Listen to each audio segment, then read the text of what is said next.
Hello, everybody, and welcome to Siege Camp's final Devstream of the year. Uh, as I was just saying before we went live here, that it's not bi-weekly anymore, so I don't know what to say when I come in. It's like had this this ritual, and now I can't do it. How's everybody doing? It's been a little bit since we've caught up with y'all, a couple months now, I think. Um, It's funny where because are we at?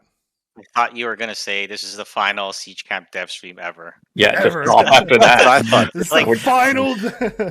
I thought you were making a joke or something, and then I was like, "Oh, okay, of the year." Yeah. No, just of the year. We'll be back. Don't worry. Yeah, good. No, it's been business as usual. Like it feels like last year when we, Max, you remember the update we pushed out after Entrenched, where we added the tripod half tracks. Yep. And yep. And we just sort of it's always funny because in these updates, both that one and this one, a lot of the focus is actually not on new things, right? A lot of the focus on last year was all this features and content that we couldn't get into the prior updates, that tends to spill over into these updates. And this year is exactly the same, right? There's a lot of quality of life, small tweaks, changes, content that we tend to overplan a bit, and then we end up with a lot of stuff. And we tend to take this opportunity, the update after the big one, to get some of that stuff back into the game, and to really take a look at, because the big updates change the game a lot. We take a look at the feedback, and we like to just do a refinement pass on the game before we move things forward. So That's it. Yep. Goodbye, everybody. We're done. See you next year. Yeah. So if there was some expectation coming in here that you were going to see some big new and exciting stuff, hopefully we don't disappoint you. But it's this update is smaller and more focused on maintaining the game, fixing some of the issues that we had with 1.0, and building on what's already there. great. I guess I will Yeah, let's get started. jump straight into it. So just take a look at the roadmap again. This is 90% the same as it was last time. So we had the big update 50, which was 1.0, and that came out in September, well, the end of September. And we had written in the roadmap there that in December we'd be releasing update 51. So here we are with update 51, as we said. And there's going to be 3 interim updates between the big updates, and this is the first of the 3. And then later next year, we have the next major update coming. So none of this news is new. It's just sort of a reminder of where things are at. And like I said, it's business as usual, and we're just going to keep on going here. So it's a little bit of a boring slide. All we're saying is we're doing exactly what we said we do. There'll be a bunch of new people after 1.0 too that are watching this, right? So That's Hey, very true. How it's a selfish. brand new and exciting slide for them. We've done a lot of these slides. They look a lot like this one. Cool. So in terms of this update, there's 4 things we're focusing on: optimization, quality of life, some updates to how fire works, because we weren't entirely happy with how it worked, and I know you guys gave us a lot of feedback on how you weren't happy with it either. So we're doing a pass on that.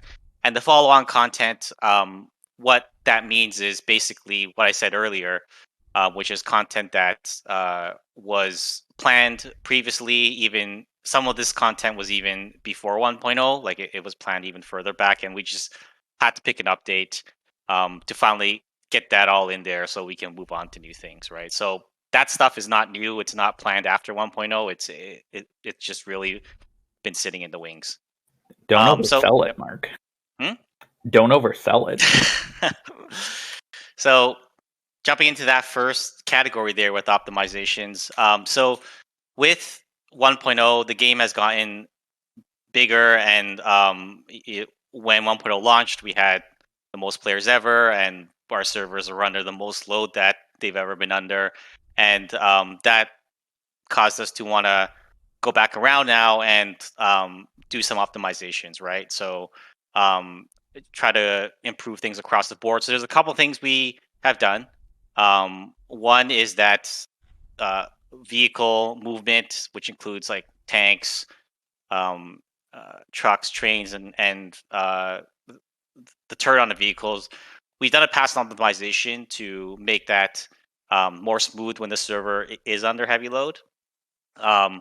We've done some improve the stability of vehicle physics. So this is always an ongoing thing. Like each time we do this, things get about 5% better, and we look at some edge cases that we previously didn't handle, and we try to handle that. So as example being, there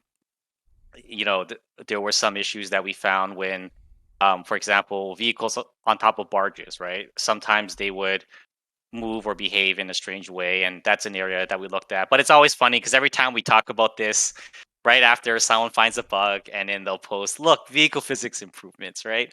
Which will probably happen again. But our mission is, hey, let's try to make it 5% better every time, and over time, over a long period of time, hopefully we'll you just won't really notice, right? Which is the goal. Overall, so reduce latency when the server is at load. So this is again improving things by 5% across the board, just in terms of how fast the server simulation is able to run.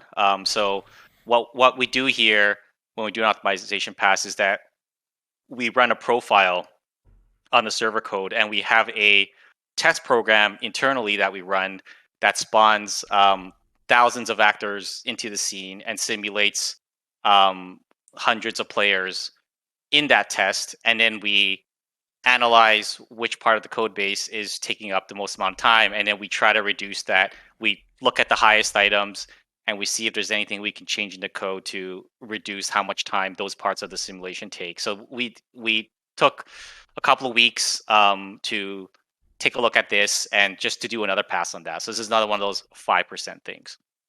And then the last point here is this is more of an improvement in our infrastructure. So we did encounter a couple of problems in the few weeks after 1.0 launch. We didn't see it initially, but some strange problems started to crop up. And this is something where when you're just running a higher number of servers, the chance of something going wrong with one of them at the hardware level just tends to be higher.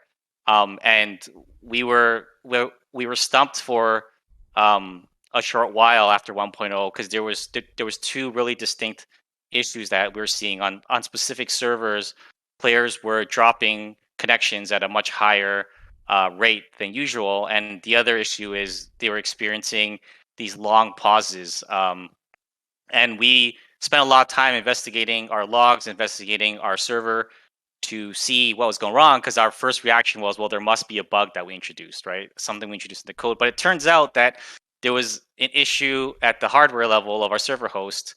So what we've done is we've changed some of our process here where we've added in multiple hosts, so that in the case that something happens that goes wrong, we're not putting all our eggs in one basket. We're able to scale across different server hosts, and that we can fix these sort of problems much faster than in the past, right? So this is something that is not a flashy user-facing feature, but it is something that it's always tough. Like every live service has problems. Even Xbox Live sometimes goes down for half a day, and our goal is to not make it perfect, because that's impossible. Like there's no live service that is perfect, but our goal is to always try to look at what failed the last time, and is there anything we can do to make it better, right?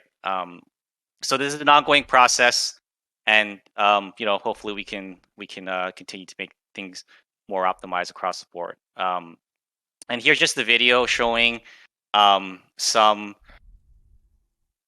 of the optimizations that we've done. So I want to just mention that this is like when the server is under an artificial amount of heavy load. So we basically we simulate a huge load, right? Tons of players, and then we see how it behaves, and we've made changes to smooth over these things. So one of the things you can expect is that the vehicle combat is going to look and feel a lot smoother than before. So I'm actually really, this is probably one of the most features I'm most excited about. There's content, quality of life, but I always really love seeing these kind of optimizations. Yeah, we noticed it a lot when we were trying to take footage for the trailer. Was we would always see just like the minor amounts of stutter. The more you look at any set of footage, the more you start to see these tiny little stutters that really start to bother you. And seeing like that video of the turret moving, that was a huge one. I think some of that is even in our trailer. Like you can see that tiny little stutter when you're looking for it. It bothers you to no end. So it's a really cool. It was really cool to see. Absolutely. Okay, moving on to the next thing here is quality of life. So let's get right into this here. So I'm basically just going to walk through a series of unrelated changes. This is just like a random assortment of here's the things that we've been hearing, and we're just going to try to make each one of them better, right? So this might feel a little tedious, but I'm going to go through them anyways. So first of all, improvements to the resource tooltips. Previously you would see the resources in the that's available in the field, but now we've improved it so that it actually shows the contents of the stationary harvesters, and this will help in cases where you want to know if something is ready to pick up. You don't have to drive over there just to check that out. So I think this will be pretty helpful.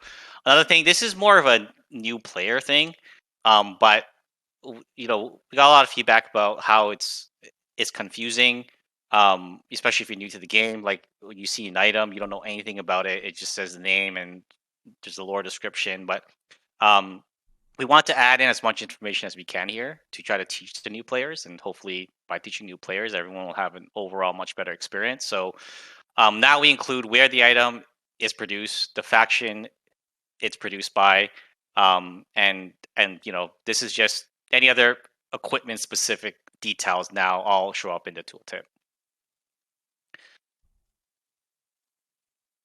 Moving on, we've heard a lot about how the demolish times for the foundations and the tracks are not long enough, so we've increased both of those. Foundation demolish times are increased up to 4 days, track demolish times increased up to 6 hours.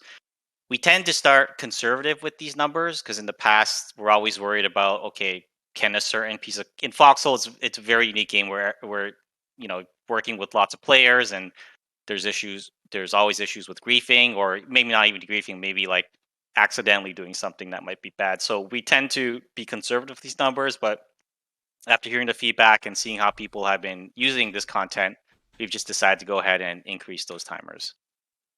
This is a small one, but I really like it a lot because when we were play testing facilities heavily before 1.0, it would always agitate me by a small amount every time I went to the build menu, because the structures would be in seemingly random order, or an order that doesn't make sense or feel nice.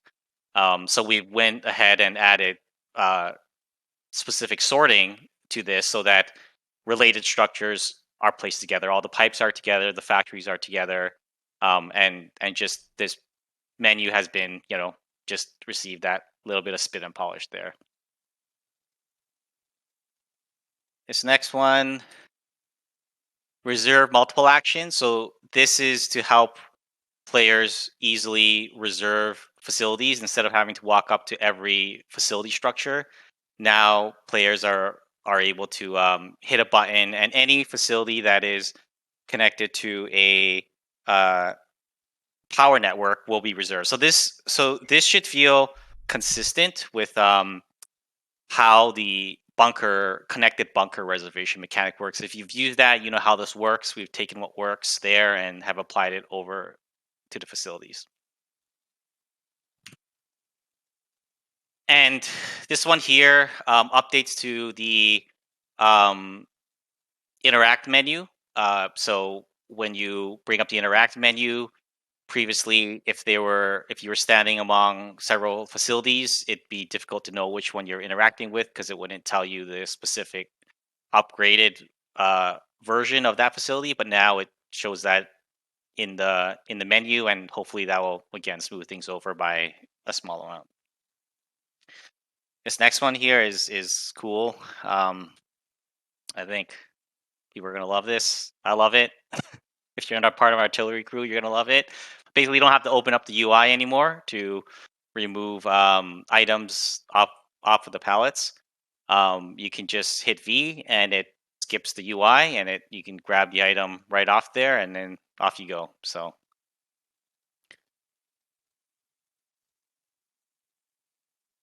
tunnel consumption UI. So the showing how garrison supplies are being consumed. This UI that's on the bases, we've brought it over to the maintenance tunnel. So now this should be easier in maintaining facilities. And this last one here is building trench connectors through tracks. This was a big thing that we constantly were hearing that players were frustrated with. So we went ahead and made the trench connectors work underneath the tracks now. Sorry, it also goes under the player built roads. Oh, great. That's a good note. All right. Now to slightly more fun stuff. Facility upgrades, right? Facility quality of life. So we've added a couple of it's just a bit of context. Like, facilities is something that we continually want to improve and make better, and this is just the first step towards that. There are 3 new upgrades. The pipes, you can upgrade into an insulated pipe now, and that prevents the contents from freezing. There is another small note I want to make about the pipes that wasn't in this in the prior things I mentioned, which is that previously the UI didn't update in real time. So when you were watching the UI for the pipes and expecting the values to change, they wouldn't. You'd have to close it and reopen it. But that's just a small improvement there to make it so the UI updates in real time now, which should smooth things, make the pipe experience again just another 5% smoother. That's the theme of this update: 5% better everywhere. The power switch. So this is to help manage power on a larger scale. So instead of having to go to every facility and switching off power individually, you can now section off parts of your power network, and you can build this power switch, have it as a gate between those sections. You can open up the UI and switch power off an entire segment of your facility all at once. And finally, the tripod factory. Maybe Max, you can talk a little bit about the motivation for this one. Yeah. So I think this one, just when we started talking about the what we wanted to do for this update, we really just wanted to push what was already there, and then make it just a little bit better. Continue to add the content for the facilities, and tripods were the natural conclusion to this, because a lot of players were mentioning that it feels a little bit disconnected, that the facility's content is largely focused around vehicles, and we wanted to start pushing more toward infantry stuff. And our first shallow toe dip into this was the tripods. We felt like this was a natural stepping stone because they're already large items. All of the infrastructure is in place for producing large items. So it seemed like a natural step. So now you can produce all of your tripod weapons at these factories, including the tripods themselves. They still are producible at factories, I believe. I'll have to double check that. But you can still produce these the old-fashioned way, but this gives players another optimization path for producing weapons closer to the front line, which is a big step forward for logistics. Great. And this next one, so one of the biggest things we heard about tracks building railways is the maintenance of them. And the current solution has been to use the maintenance tunnels to prevent structure decay. And we wanted to address this as soon as possible because obviously trains was a huge feature for 1.0, and we want to follow up and make sure that it can be as smooth an experience as possible. So what we are introducing today is the Caboose. Max, do you want to go over how this works? Sure. So, key feedback that we received from the player base in general was that it's very hard to maintain train tracks over long distances. This is specifically the large gauge train tracks. You guys want to build train tracks that span several regions, but the only way to supply them is with these supply stations that you have to build at intermittent steps all the way along the way. We always knew that this was going to be a problem at 1.0, and we really wanted to make sure that you guys had more tools at your disposal to deal with it. So this is our content drop for that. The way this kind of works is it when you drive over the tracks, without getting into the technical details, because it's kind of complex, but without getting into the complicated details, having cabooses attached to your train will prevent the decay and repair the tracks as you drive over them. So as long as your tracks are being utilized and being maintained, are being utilized, as long as these cabooses are attached, then they will be maintained. And then we're hoping by extension, tracks that don't see any use, that are perhaps useless or being used in like to obstruct building, we should see them decay naturally over time. Yeah, and as a reminder on the whole reason for this existing in Foxhole is we need a way to constrain how many structures are built in the world. If there's too many structures, there's only so much the server can actually handle. But our goal is to try to control that while making it the least frustrating as possible. And that's not always, an easy path. But in the case of trains, we just thought that the tracks that are used the most should be the ones that survive, and the ones that are just spammed and nobody cares about, they should go away and leave room for other structures to be built. And this seemed like a good way to solve that problem. So, all right, moving on to fire. I'll hand the reins over to you, Max. Okay. Maybe Julian wants to talk about some of these. It's a fire truck. It's a fire truck. That's my contribution. No, we when we were doing 1.0 and we were adding in ways to combat fire, there was an effort to obviously, like, we explored the idea of fire trucks, we explored the idea of how they'd work. It was decided at one point in time that we wanted to, or it was decided at one point in time that Mark didn't want the easy answer to be the first answer that we give you guys, which we pushed the idea of a fire truck being the perfect solution to a fire to the back. And then we wanted to see how we could best incorporate the fire truck, like, going forward in the future. So now we're coming back around to incorporating the fire trucks. We just from a visual standpoint, I wanted them to be variants of the ambulance, because these are like military fire. These are like, if you look up World War II kind of firefighting stuff, you get jeeps and you get little trucks, but you don't get giant red fire trucks.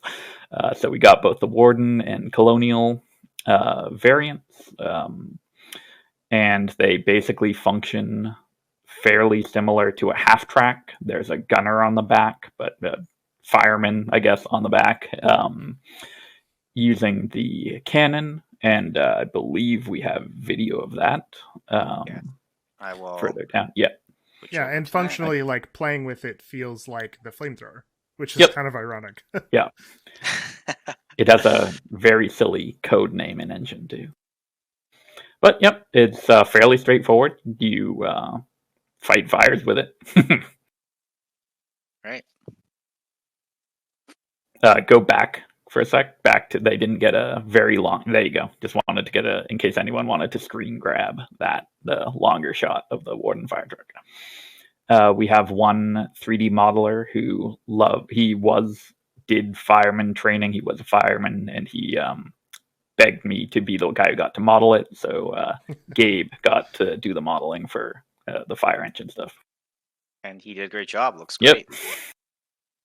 Awesome. Okay, so we had to cover that content first before we got into the nitty gritty here, because The I have to actual- talk the about the important fire stuff. truck. Yep. Why we put them in the first place.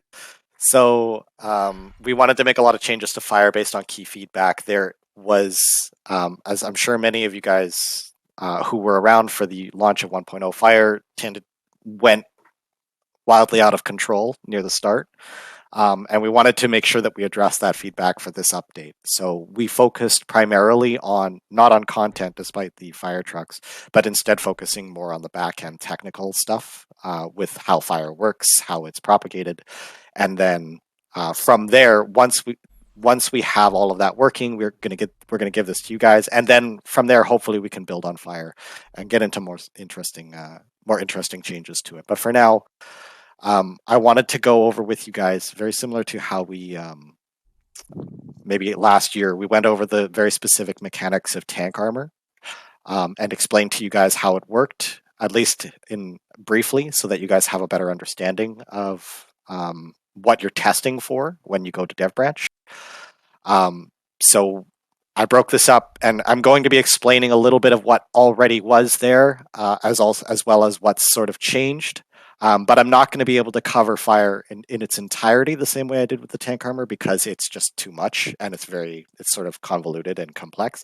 But I'll be happy to answer your questions in the Discord Dev Branch channel once the Dev Branch goes live. I will say for my part, before you move on, this, and you can talk about this for a second as well, Max. This has been a really, really, really challenging feature. To continue to update. Like it may seem simple in the final output, but this has been, I think, one of our most challenging things to get to where it's currently at. Yeah, without getting too deep into it, just the kind of complex problems we're dealing with is like, what is the expectation of fire in real life versus what are people's expectations for fire from video games? People have certain expectations about how fire behaves from, say, like Team Fortress, how it's just damage over time. But for a game like ours, where it's fielding hundreds of players, there's almost nothing that's been done. I wouldn't say nothing's ever been done like this before, but it's a complex problem to solve. We have to marry that with visuals, and with the turning something as analog as fire into a digital format is a complex process. So bear with me as I try to explain it. So the way that fire works is that there are essentially two values. There's the value that comes from the pre-mitigation damage, and there's post-mitigation damage. So when you guys fire a flamethrower at a structure, you're creating a damage over time, as you might expect for fire. But that value is not the amount that value has to be tracked for certain behaviors for players to interact with. The other value that needs to be tracked is post-mitigation value. So once you've applied damage to a structure with flamethrowers or with rockets, it's going to start ticking over time, but that damage is going to be mitigated by the structure's armor profile. So like concrete, for example, is going to take less damage from fire than, say, a wooden structure. And where this starts to get complicated is that screenshot on the right side shows you how the post-mitigation value is actually indicative of the effects that fire will have on the structure. So while all three of those structures are ticking for 20 pre-mitigation damage per tick, the post-mitigation damage is actually what the size of the fire that's communicated to the player actually looks like.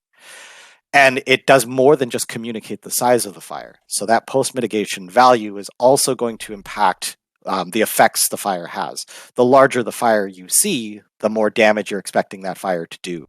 The more out of control it's going to be, the more it's going to spread to other buildings. So the key takeaway here is that the structures with high fire mitigation is going to create smaller fires by default, and smaller fires are going to be more easy to manage. So getting around to the changes, the concrete burns. So one thing we noticed people were complaining about early on was that concrete catches fire, ? There's been a lot of debate around that, because of course you're firing a combustible liquid onto concrete, so it will burn for a little bit, but it might not set the entire structure on fire. Yes, concrete burns, but it's not going to burn to the same extent as a wooden structure.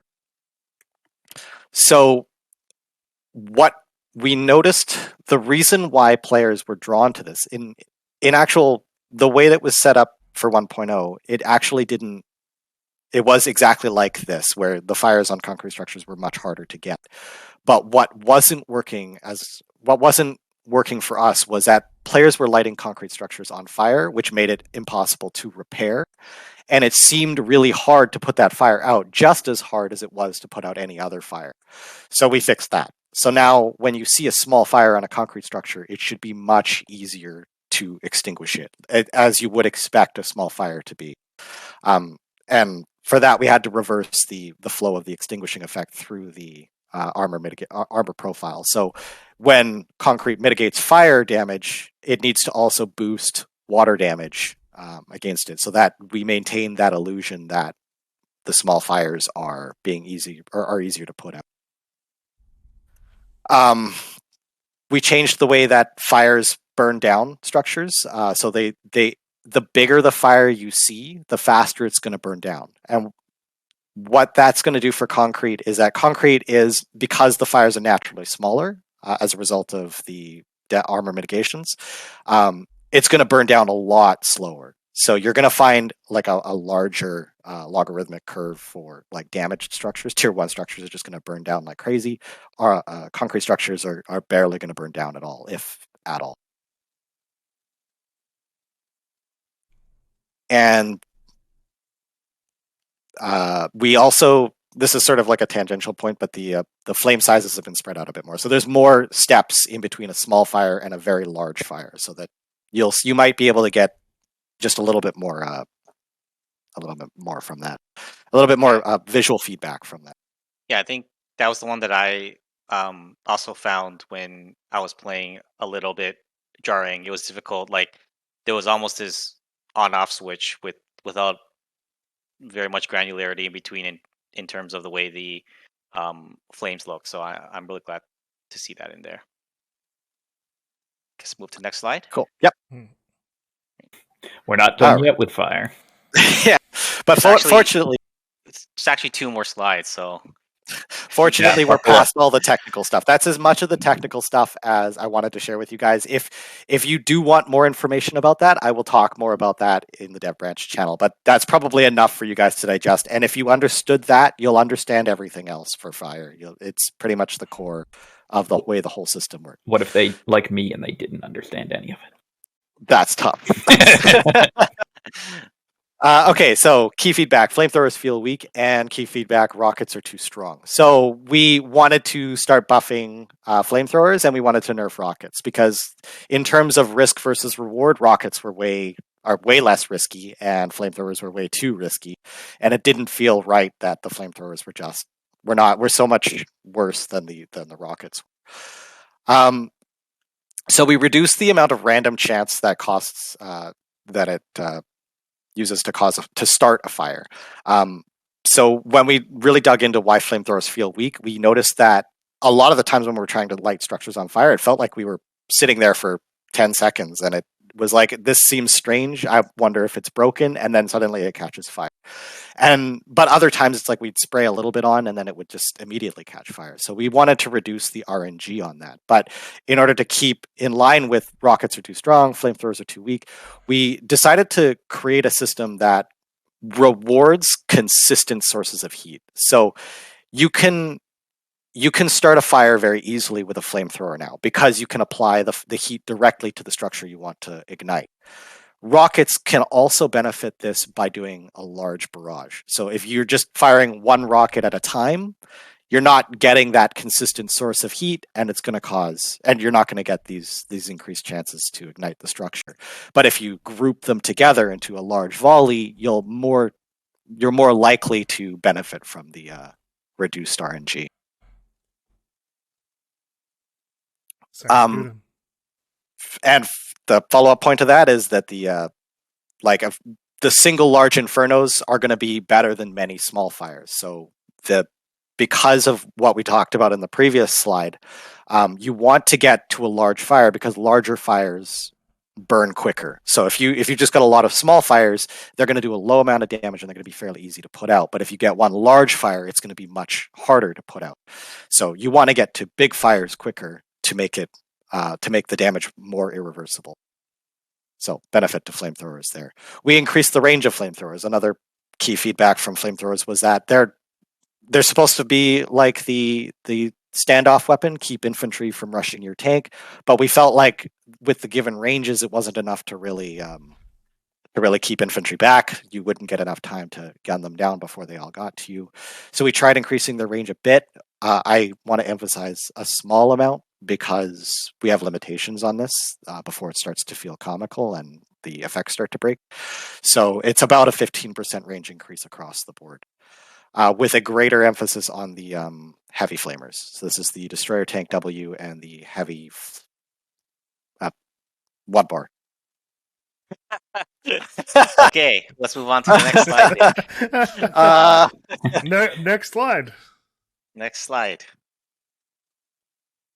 Steam, I won't go too much into this, but the water, when you throw water onto fires now, you get feedback, visual feedback when it's working. This was really a big feedback for us because we noticed a lot of people were throwing fire, complaining that it wasn't working. And when we looked into it, it looked like there may have been issues with like what were they actually hitting. So we wanted to give you guys visual feedback to show that what you were doing actually made a difference. The big change we made was that water buckets now carry 2 of 2. So they actually can reload twice. But if you're going to reload with the water can as opposed to a river or a well, you're only going to get 1 of 2. But if you reload from the river or the well, you'll get 2 of 2. So we wanted to reward more motion, more physicality. If you're just walking around with 8 cans of water in your backpack, it should feel about the same as if you were just running back and forth from a river. So Yeah, I we think just wanted to balance that out a bit.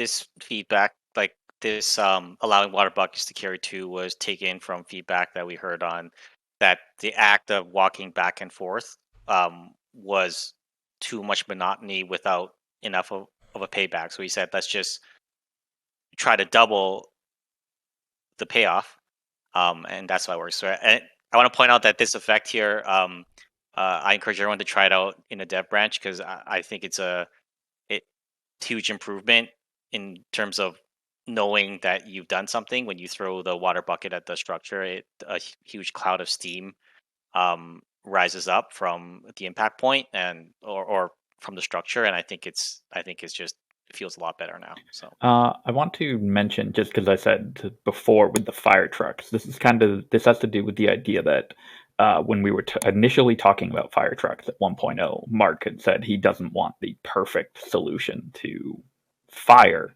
immediately. And the idea is that with the water buckets, we've, like with your guys' feedback, we've obviously found a whole bunch of like why it wasn't fun, what's going on, blah, blah, blah, how do we improve it? But if we just had the fire truck straight off the bat, then no one would care. The buckets would just be ignored and thrown out, and we wouldn't be doing this stuff now where we want like the infantry to have their tool, right? So that is kind of that logic behind the why we didn't want to give the perfect solution to the problem in the first place. Yeah, Right. Absolutely. okay, I guess we're ready to move on.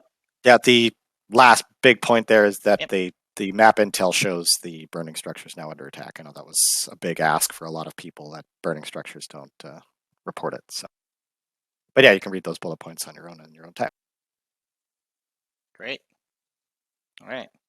So finally, we'll move on to that backlog content that we were talking about earlier. So this was either content that was planned previously and didn't quite make the cut for 1.0, or we just chose not we couldn't find an appropriate update for it, and now we're trying to finally release this content so we can clear out the backlog and move on to new things. So first one here. I guess this is Max or Julian. You guys can either you can go through this. Well, first we're giving the Colonials their tripod grenade launcher, which is something that we've wanted to. I feel like there's going to be a running theme of like we were holding our tongue on this stuff and we knew it was coming and we wanted to like tell you guys and be like, there's all this cool stuff. So we knew that when people were saying, or when people were impressed by the Warden super tanks quad grenade launcher stuff, we also knew that this thing was coming, but we had to hold off on it. But it's a cool multi grenade launching tripod weapon. And Max, if you have any more input, then go ahead. Yeah, I mean it's a grenade launcher. I think everybody will can expect what it comes from. The motivation for adding this in now was because we have the new tripod factory, so we wanted to add a tripod weapon to go along with it. Other than that, I think it's exactly what you guys expect. It would go on the half track. It goes on the infantry car, and it fires 4 grenades. Right. Yep. And with the Colonial emphasis on infantry grenades, to match the super tanks quad grenade launcher, we have a emphasis more on some vehicle grenade launchers for the Wardens. Obviously the tripod grenade launcher becomes a vehicle grenade launcher when you strap it onto a vehicle, but the Wardens have their cool old-timey heavy armored car variant now. Yeah, a big change has been that the new the other armored car with the 40mm armored car is now a derivative of this vehicle. So this is a base vehicle that you can build at the vehicle factory, and then it gets upgraded to the 40mm. Where the 40mm used to be a derivative of the armored car, it's now a derivative of this one. I think there are some back and forth renders of that. All right, we ready to move on to the tanks? There's tanks. Yeah. We're adding tanks. Tanks. All right. Cool. So again, this is another thing that I was like holding my tongue on, and I wanted to like scream from a mountaintop that like there's this badass tank destroyer coming for the Colonials in the form of a battle tank destroyer. This tank has a entertaining storied development history, which led to it being held back, which I will go into much detail in a future blog post because it is very long, but it's a badass looking tank. Kind of looks like very violent. I feel like this tank is one of the most violent looking. Yep, this has become a favorite. I can't wait till you go through that history, but I will bite my tongue on that. Yeah, me too. A long storied, yeah. But yeah, no, this has become a favorite of a few people on the team. Their new favorite tank in the game. A few people on the team love it. Right. Cool. And this one, you guys have actually already seen in the announcement trailer, I believe it was part of. It is the Colonial's new variant, which is a heavily armored because it has the Wardens. Oh, sorry, Wardens. Yeah, no, it's Colonial biased. This is now a Colonial tank. Warden, you've already seen it, like I said. Heavier armor has extra plating on top. The front has swapped out to a new heavy flamethrower with the new features that Max had described earlier. It can catch buildings on fire very quick. Like it can start a large fire very quickly. It's kind of its thing. And Max, if you want to further that. Yeah, sure. Okay, so we know that the initial reaction to this is going to be somewhat mixed because the reception of flamethrowers was very poor at 1.0. We are hopeful that during Dev Branch, once we go through balancing, that you guys will be able to take a look at this tank for its many advantages outside of just being a flamethrower. It is a more heavily armored tank. Try to think of it similarly to the light tank the Warden's light tank versus their armored light tank. Mhm. They're like arguably, it's like this tank is like that from the Warden tank, or from the Warden battle tank. But also, I do want to emphasize that flamer, the flamethrower as well. With all the new mechanics that are in place, we have a lot more levers to increase the validity or usefulness of that, of the forward-mounted gun, and we're hopeful that people will see a new value or a new niche for these vehicles. Cool. So to be clear, the armor characteristics on this are generally superior than the other battle tanks. Yep. Is that correct? Okay. Yep. Cool. All right. Yeah, And there was one more tank we want to go through. This is already an existing tank. So it's not old. it's one update old. All right, that's Yeah. very old. The Thornfall. So when we first brought this out, we were concerned that it may be too powerful, and we undertuned it, and we found it wasn't used very much at all, and that was a bit of a mistake on our end. And we went back and took another look. We want to take another long look at this vehicle and try to increase its usage. So we've gone ahead and significantly increased its range by 50%. And we're hoping to see a lot more usage out of it now. We have a video just kind of showcasing its range, and hopefully it can sort of fulfill its original vision now. Find its place. Yeah.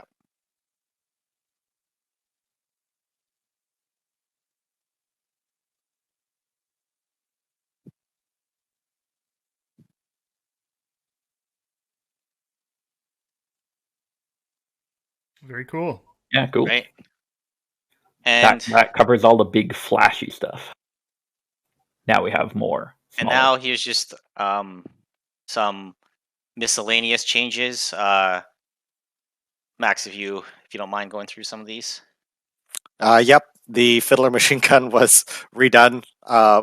Some people might have noticed that it was one of the oldest, if not the oldest, infantry weapon in the game. So we redid the model. Scout tanks have been scaled down. This has some gameplay implications, just like when we did the light tanks. But when we did the light tanks, we felt the scout tanks were a little bit too large, and we wanted to bring that back in line with where we always thought they should be. So they were scaled back down. I want to interrupt here. This I'd mentioned previously, I think in FOD, that we intended to scale this down at 1.0, and this was one of those like minor things where we were cramped for time and it got pushed back. We knew we were going to do it, but also that ends the scaling down of tanks in our game. Everything's where we want it to be right now, because I know some people in the community will be like, "Hey, but what about the armored cars? I want that to be smaller." But we have adjusted everything just how we like it at this point. Yep, and players no longer freeze in open top vehicles, which has just been asked for a long time. Train bridges can now be destroyed like any other bridge. So we wanted to make these train bridges destructible, and it's important to note that when they are destroyed, that you can't traverse them the way that the other bridges can. So it's one of those things that you need to secure both sides of the river before you can rebuild. It's meant to be a backline thing, but it is more difficult. It's not meant to be used as a main vector of attack. So train bridges, when destroyed, will sink into the river. Ships cannot pass between it, or cannot pass through it, and infantry cannot cross over it. Localization continues. Just want to make a note here that we've been gradually improving the localization. This patch is no different. We've spent some time going through, finding some of the old missing strings, trying to get those pulled in, trying to localize more of the game. But this is going to be an ongoing process. Localization just continues to be an ongoing process that we're going to just keep at. So if you want to help out with that, there'll be more information about that on the Foxhole Discord. Sorry, did we mention the stationary crane stuff? I skipped over that one. We changed the look. It's basically it's a new model. It's basically a reskin. Still does all the same stuff it used to do. It's just to make it more visually distinct from the pre-placed cranes versus the player-built cranes. That's it. All right, and there's obviously like other smaller changes and miscellaneous things that are not mentioned here. So please read the release notes when they come out. And speaking of the release, the dev branch opens up this afternoon.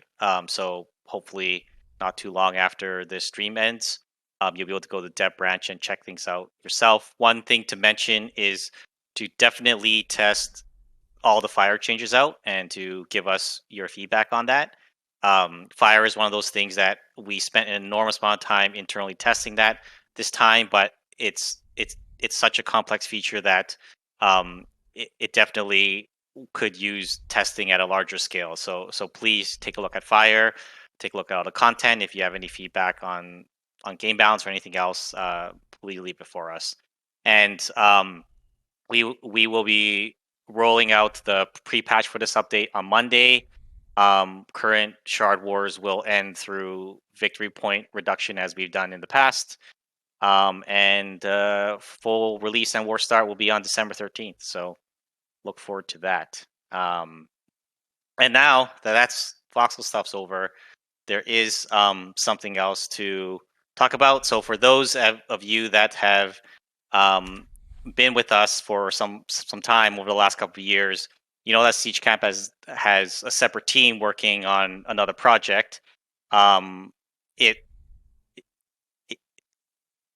It's called Anvil, and up till now, it's been more of an experimental phase.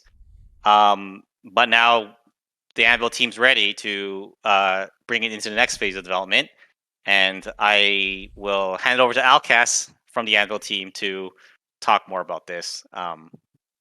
So Alkas, Awesome. take the reins. All right. Everybody can hear me, right? I think so. Cool. Yep. All right. Well, hello, everybody. I'm Alkas from the Anvil team. We just wanted to give you a quick update on what we're doing. It's the Anvil project, which is now officially called Anvil Empires. Some of you are already familiar with it, but essentially it's a new game that we've been working on for a little while. It is a persistent world, massively multiplayer war game like Foxhole, except that it is set in a medieval-inspired world. And more importantly, it's using our new server technology that we've been working on for a while now. And thanks to that, we hope to support up to 1,000 players on the same server. We want to see a much larger scale battles. So we're excited for that. We've already been running a few invite-only tests, like some closed tests, and I do want to thank all of those that have participated already. We're really grateful for your help, and you can't develop these kind of games in a vacuum. So thank you. But for the next phase, we want to see how the game feels with a much larger audience. So we're going to try using the Steam beta program, and we want to run a test on January. That's what we're aiming for. So more details will be coming soon. But if you do want to stay up to date and you want to participate in the test, please join the Discord at discord.anvilempires.com. Yeah, we'll keep you updated. We're excited, and thanks for your help. And that's it from the Anvil team. Back to you guys at the HQ. We're really excited. We're really excited to share Anvil Empires with you guys. There's a lot of surprises and a lot of cool stuff that is coming with that project, and this is just like literally the tip of the iceberg. Yeah, the Anvil team throughout Foxhole 1.0 development, we'd always go and glance over what the Anvil team is working on, and we weren't able to really talk as much about it until now. So we're very happy to see what they've done, and yeah. So awesome. Join the Discord and join the conversation. And Do I'm we, sure we'll put the link up somewhere. yeah, I was gonna say, do we have a link that we can post in chat or something? Is that ready to go? yes, there is. Because I think now would be a very good time. Yeah, it's in the. Have you switched? Yeah. Have you switched to the slides or? The slides are up, yeah. Yeah. Oh, okay, perfect. Then I'll move back to the first slide. Oh, here it's in the that- first slide. Okay, yeah. Yeah. Okay. Perfect. Yeah. Great, yeah. So join our Discord, and you can figure out how we can or how to join the beta once it's it's not, it's gonna be a pre-alpha, but it's the Steam beta thing when it comes up. Just to be very clear, this is a very early project. We're not in Yeah. Very, very early. If you're part Yeah. of Foxhole early days, it's that early. very so, similar. yeah. Yeah. If you want to re-experience the early days of Foxhole, then Anvil's the place to do it. Great. Just to get the for new people who joined us at 1.0, the Foxhole team, like they're two separate teams, and we're full steam ahead on Foxhole. Like Foxhole is its own beast, and it's going to be going for a long time. In fact, the Foxhole team is growing even. So Oh, yeah. Yeah. there's going to be a lot of exciting things happening on Foxhole, and yeah, we won't drop any hints like Julian tends to do. So let's close this before Julian. Yeah, don't speaks let up me again. speak anymore. All right, everybody. Thank you for joining us. Please join the Anvil Empire's Discord and for more information on that, and check out the dev branch later today. Do we have a timeline for the dev branch, or is it just going to be when it's up? When it's up. Okay, so when it's up. All right, everybody. If anyone has any last words, now's your time. Speak your piece. All right. Thanks, The- everyone. The answer is no. All right, stay foxy. Later.